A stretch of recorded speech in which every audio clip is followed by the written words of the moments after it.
जय श्री कृष्ण दोस्तों, आज मैं आपके सामने एक नई कहानी के साथ उपस्थित हूँ।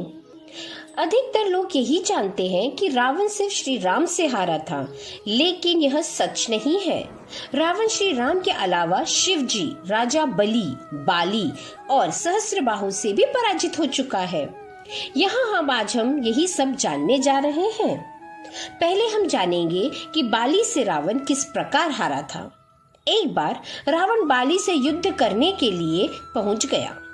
बाली उस समय पूजा कर रहा था। रावण बार बार बाली को ललकार रहा था, जिससे बाली की पूजा में बाधा उत्पन्न हो रही थी। जब रावण नहीं माना तो बाली ने उसे अपनी बाजू में दबाकर 4 समुद्रों की परिक्रमा कर दी थी। बाली बहुत शक्तिशाली था और इतनी तेज गति से चलता था कि रोज सुबह सुबह ही 4 समुद्रों की परिक्रमा कर लेता था। इस प्रकार परिक्रमा करने के बाद सूर्य को अर्घ्य अर्पित करता था। जब तक बाली ने परिक्रमा की पूर्ति नहीं की और सूर्य को अर्घ्य अर्पित नहीं किया, तब तक रावण को अपने बाजू में ही दबाकर रखा था। रावण ने बहुत प्रयास किया, लेकिन वह बाली की गिरफ्त से आजाद नहीं हो पाया। पूजा के बाद बाली ने उसे छोड़ दिया। इस प्रकार रावण की हुई थी हार। अब जानते हैं कि सहस्त्रबाहु अर्जुन से रावण किस प्रकार हारा था। सहस्त्रबाहु अर्जुन के 1000 हाथ थे और इसी वजह से उसका नाम सहस्त्रबाहु पड़ा था। जब रावण सहस्त्रबाहु से युद्ध करने पहुंचा तो सहस्त्रबाहु ने अपने 1000 हाथों से नर्मदा नदी के बहाव को रोक दिया था। सहस्त्रबाहु ने नर्मदा का पानी इकट्ठा किया और पानी छोड़ दिया, जिससे रावण पूरी सेना के साथ ही नर्मदा में बह गया था। इस पराजय के बाद एक बार फिर रावण सहस्त्रबाहु से युद्ध करने पहुंच गया था। तब सहस्त्रबाहु ने उसे बंदी बनाकर जेल में डाल दिया था।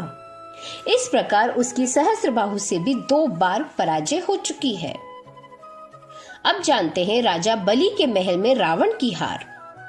दैत्यराज बलि पाताल लोक के राजा थे। एक बार रावण राजा बलि से युद्ध करने के लिए पाताल लोक में उनके महल तक पहुंच गया। वहां पहुंचकर रावण ने बलि को युद्ध के लिए ललकारा। उस समय बलि के महल में खेल रहे बच्चों ने ही रावण को पकड़कर घोड़े के साथ अस्तबल में बांध दिया। इस प्रकार राजा बलि के महल में रावण की हार हो गई थी। अब जानते हैं किस प्रकार वह शिवजी से हारा था। रावण बहुत शक्तिशाली था और उसे अपनी शक्ति पर बहुत ही घमंड था। रावण इस घमंड के नशे में शिवजी को हराने के लिए कैलाश पर्वत पर पहुंच गया। रावण ने शिवजी को युद्ध के लिए ललकारा, लेकिन महादेव तो ध्यान में लीन थे। रावण कैलाश पर्वत को उठाने लगा, तब शिवजी ने पैर के एक अंगूठे से ही कैलाश का भार बढ़ा दिया।